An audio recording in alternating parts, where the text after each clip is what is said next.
নমস্কার বন্ধুরা, আমাদের নর্থ বেঙ্গল সিরিজের আরেকটি ব্লগে আপনাদেরকে স্বাগতম। আজকে আমরা এসে পৌঁছেছি রংমুখ সিডার টি গার্ডেন।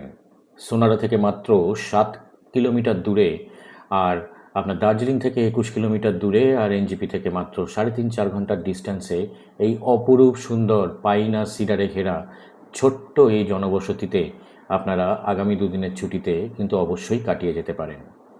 আপনারা যারা জানেন না, আমরা এর আগে গিয়েছিলাম কালিম্পংয়ের কাগেতে। কাগে থেকে আমরা এখানে এসেছি। আপনারা যারা কাগের ভিডিও এবং আমাদের এই সম্পূর্ণ যাত্রাপথের সাথী হতে চান, তারা অবশ্যই আমাদের ডেসক্রিপশন বক্সে দেওয়া লিঙ্ক থেকে আগের ভিডিওগুলো দেখে নেবেন। রংমুখ সিডারে আমাদের আগামী দুদিনের থাকার বাসস্থান কিন্তু এই লাগোয়া দুটি কটেজ। সত্যি বলছি, দার্জিলিংয়ের থেকে খুব কাছে, মেঘ কুয়াশার খেলা এবং চারিদিকে যেদিকে তাকাবেন আপনার চোখের শান্তি, মনের শান্তি, সবুজে সবুজ চা বাগান, এরকম আমি আগে খুব কমই থেকেছি। আপনারা যারা আগামী দিনের প্ল্যান করছেন এবং অবশ্যই দার্জিলিং প্ল্যান করছেন বা নর্থ বেঙ্গলের দার্জিলিং সাইডের কোনো একটা জায়গা প্ল্যান করছেন, তাদেরকে একবার বলবো অন্তত আপনারা এই জায়গাটার কথা একবার হলেও ভাববেন। আপনাদের ট্রাভেল ডায়েরিতে এক্ষুনি লিখে নিন আমাদের নাম্বার এবং অবশ্যই লিখে নিন এই জায়গাটির কথা। রংমুখ সিডার টি গার্ডেন, সোনারা থেকে মাত্র 21 কিলোমিটার দূরে, দার্জিলিংয়ের খুব কাছে এই প্যারাডাইস কিন্তু আপনারা মিস করবেন না। ক্যামেরা সব কিছুকে জাস্টিফাই করতে পারে না, এটা আমার দৃঢ় বিশ্বাস, এবং সেই বিশ্বাস থেকেই বলছি, নিজের চোখে এই অপরূপ সুন্দর জায়গার সাক্ষী হতে অবশ্যই আপনারা চলে আসুন আগামী ছুটিতে। আমরা এসেছি মার্চ মাসে, কিন্তু আপনাদেরকে সাজেস্ট করব যে আপনারা অবশ্যই অক্টোবর থেকে ডিসেম্বর মাসের মধ্যে কোনো একটি সময় এই জায়গাটিতে আসলে এর এক অপরূপ সুন্দর রূপ দেখতে পারবেন। চা বাগানের পাশ দিয়েই রাস্তার ঠিক অপোজিট সাইডেই হলো আমাদের ফার্মস্টে। ফার্মস্টের অবস্থানটা ঠিক হলো একদম চা বাগানের মাঝখানে। তার চারিদিক দিয়ে এই পাকদণ্ডী পথ এবং চা বাগান, অসাধারণ দৃশ্য। যাকে গাড়ি কিন্তু আপনাদের ঠিক এই পর্যন্তই আসবে, তারপরে জাস্ট কিছু 2-1-4টে সিঁড়ি। প্রসঙ্গত বলে রাখি, এখানে আপনারা বয়স্ক লোকজনদের বা বাড়ির বয়স্ক পরিজনদের কিন্তু আরামসে নিয়ে আসতে পারবেন, কোনো কষ্টই হবে না। আপনারা সিঁড়ি দেখে বুঝতে পাচ্ছেন, এইটুকু সিঁড়ি ভাঙতে কোনো কষ্ট হবে না। এবার আপনারা এই গেট দিয়ে ঢুকে গেলেই কিন্তু ফার্মস্টের বিস্তীর্ণ জায়গা। সত্যি বলছি, এই প্রথমবার আমি এমন একটি জায়গা দেখলাম যেখানে আপনি ফার্মস্টেতেই কাটিয়ে দিতে পারেন আপনাদের গোটা 2টি দিন। আপনাদের একবারের জন্য মনে হবে না বেরিয়ে একটুখানি আমি কোনো সাইট সিনে যাই। পুরো ফার্মস্টেটাই আপনার পাইন আর সিডার গাছে ঘেরা, অসাধারণ অপরূপ দৃশ্য। মানে আমি সত্যি বলছি, অনেক প্রপার্টিতে আমি থেকেছি, অনেক লাক্সুরিয়াস প্রপার্টিতেও থেকেছি, কিন্তু একদম ন্যাচারাল ওয়েতে, ন্যাচারালি বিল্ট এইরকম চা বাগানের মধ্যে এত অসাধারণ ফার্মস্টে আমি খুব কম থেকেছি। এই হলো আমাদের আগামী দুদিনের বাসস্থান, যেমন আপনাকে বলছিলাম, 2টি লাগোয়া কটেজ। আর তার থেকে ঠিক ডান দিকেই এই ছোট্ট একটি কটেজ আছে, এটাতেও আপনার ডাবল বেড। আর বাকি যে দুটো আপনাকে দেখালাম সেগুলো কিন্তু ডুপ্লেক্স কটেজ। নিচে আপনার 2টি ডাবল বেড এবং ওপরে আবার 2টি ডাবল বেড, মানে একসঙ্গে আপনারা 8 জন এক একটি কটেজে থাকতে পারেন।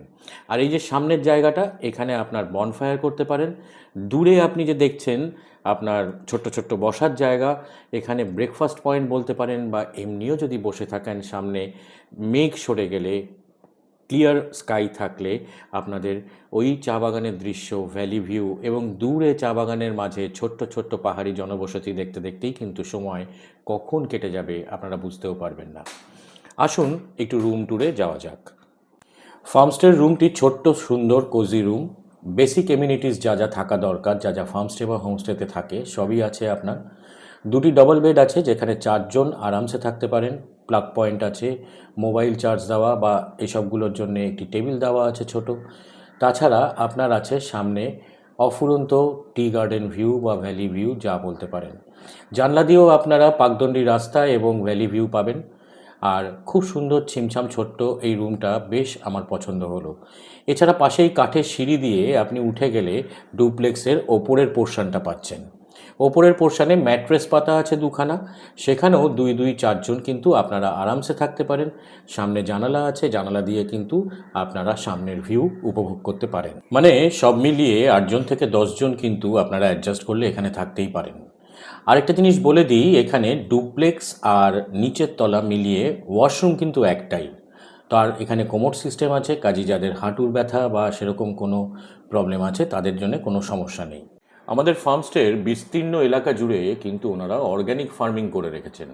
মানে আপনাদের 2 থেকে 3 দিনের স্টেতে আপনারা যা খাবেন সবই কিন্তু আপনার ওনাদের বাগানে নিজের হাতে তৈরি। আর এই যে মাটির ঘরটি দেখতে পাচ্ছেন, এটা হলো ওনাদের রান্নাঘর। এমনিতে ওনারা থাকেন সোনাডাতে, কিন্তু যখন গেস্ট থাকে তখন ওনারা এখানে থাকেন এবং গেস্টদের জন্য রান্নাবান্না করেন। যেমন আজকে দুপুরবেলা আমাদের জন্যে হচ্ছে দেশি চিকেন, তার সঙ্গে ডাল, সবজি, লোকাল সবজি, এগুলো তো থাকছেই। একটা জিনিস না বললেই নয়, আপনারা এখানে যেমন প্রাকৃতিক সৌন্দর্যের জন্য আবার আসতে ইচ্ছা করবে, তেমনি নিশা আর পাওয়ানের জন্য কিন্তু আবার আসতে ইচ্ছা করবে হোমস্টে ওনার্স। আমাদের টোটাল স্প্রেডে ছিল কালি ডাল, যেটাকে লোকাল ডাল বলা হয়, কষা চিকেন, তার সঙ্গে বাঁধাকপি, আর ছিল লোকাল রাই শাক। তো চলুন খাওয়া দাওয়াটা সেরে ফেলা যাক।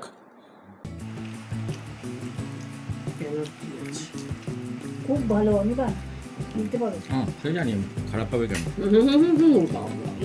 এক পিস নেব, বাবা, একটুখানি ভাত দে। রাইসটাই তার নেব না। অল্প অল্প অল্প। বিরাট ব্যাপার কিন্তু। ব্যাস, ব্যাস, ব্যাস, ব্যাস, ব্যাস। না, ভালো হচ্ছে। তুমি যে ভাত খাচ্ছ বাবা, রাত্রে রুটি না অনেকবার। আমি রুটি। আমাদের ওয়াইল্ড বুটসের সবচেয়ে বড় পাওনা কি বলুন তো? যখন আমাদের এক্সটেন্ডেড ফ্যামিলি, নিজের পরিজন হোক বা কোনো নতুন অজানা বন্ধু হোক, তাদেরকে নিয়ে গিয়ে এরকম স্যাটিসফাইড মুখ দেখতে পাই, তারা যখন বলে খুব ভালো হয়েছে বা খুব ভালো জায়গা, এটাই আমাদের পাওনা। আমাদের সফর সঙ্গী হতে গেলে তাহলে অবশ্যই আমাদেরকে যোগাযোগ করবেন ওয়াইল্ড বুটস ট্যুরস অ্যান্ড ট্রাভেলসে।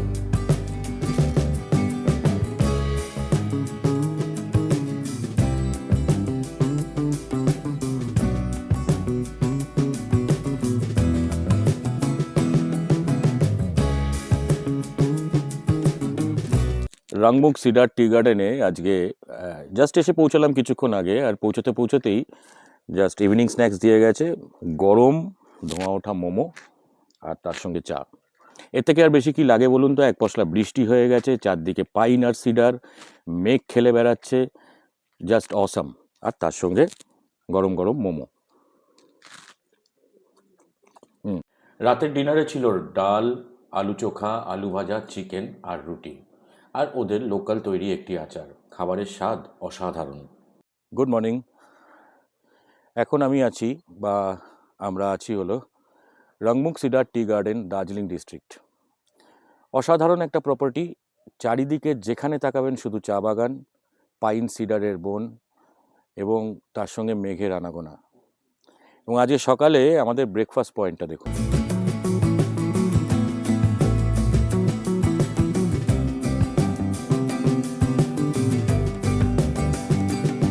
চারিদিকের পরিবেশটা দেখুন, অসাধারণ।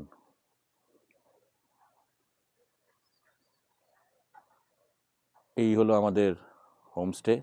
এখানে 2টো কটেজ আছে, আর ওপরে আছে আরেকটা কটেজ। ওখানে পবনজি আসছেন, আমাদের ব্রেকফাস্ট রেডি করেছেন। আর ব্রেকফাস্টটা কোথায় রেডি করেছেন সেটা একবার দেখুন। কোথায় বসে আজকে সকালে আমরা ব্রেকফাস্ট করছি। এই হলো আজকে সকালের আমাদের ব্রেকফাস্ট পয়েন্ট।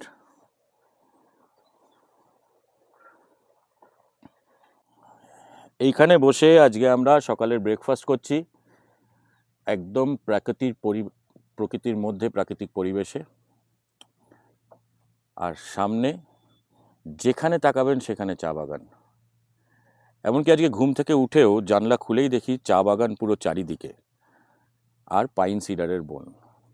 আপনারা যারা আগামী ছুটিতে নর্থ বেঙ্গল ট্রিপ প্ল্যান করছেন, তারা অবশ্যই এই রাংমুখ সিডার টি গার্ডেনকে বা 7 নম্বর ফার্মস্টেকে আপনাদের বেড়াতে যাওয়ার লিস্টের মধ্যে রাখবেন। এর অনেকগুলো কারণ আছে। মূলত এটা যারা দার্জিলিংয়ের ভিড়ভাট্টা এড়িয়ে দার্জিলিংয়ের কাছে থাকতে চান, তাদের জন্য একটা খুব সুন্দর স্পট। মাত্র 21 থেকে 22 কিলোমিটার দূরে দার্জিলিং, সোনাডা মাত্র 7 কিলোমিটার। আর তাছাড়া যেটা মেন রিজন, এই রকম সবুজের মাঝখানে পাইন আর সিডারের বনের মধ্যে আপনার এই 2টি ছোট্ট কটেজ আপনার 2 দিনের জন্য একদম শান্তির আস্তানা হয়ে থাকবে।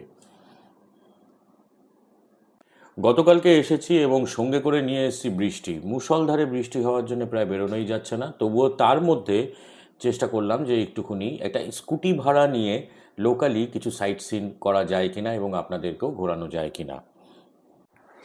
সাইট সিন করতে গিয়ে আমরা প্রথমেই এলাম গ্রোটোতে। সোনাডার পাশে এই গ্রোটোটি হলো আপনার বলতে পারেন খ্রিস্ট ধর্ম অবলম্বী যারা তাদের জন্য একটি তীর্থস্থান। এখানে মূলত জিসাসের ক্রুশবিদ্ধ হওয়ার পূর্ববর্তী শেষ দিনগুলোর ওপর আলোকপাত করা হয়েছে। যন্ত্রণা ও আত্মত্যাগের এই দৃশ্য আপনাদেরকে কিছুটা হলেও নাড়া দিয়ে যাবে।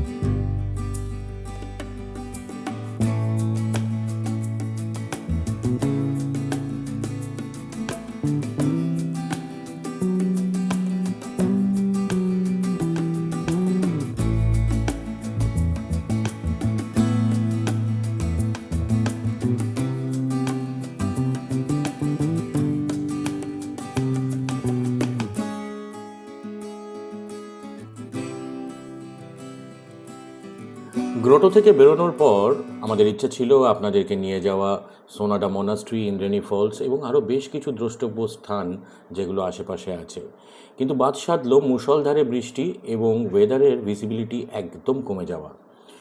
ইচ্ছা আছে আগামী দিনে আপনাদেরকে বিশদভাবে এই জায়গাগুলো দেখাবো। আজ তাহলে এই পর্যন্তই। হ্যাঁ, অবশ্যই আপনারা টিউন থাকবেন, কারণ আগামী পর্বে আসতে চলেছে দুটি এমন হিডেন জেম যেটা কিন্তু আপনারা গুগল সার্চ করলেও পাবেন না।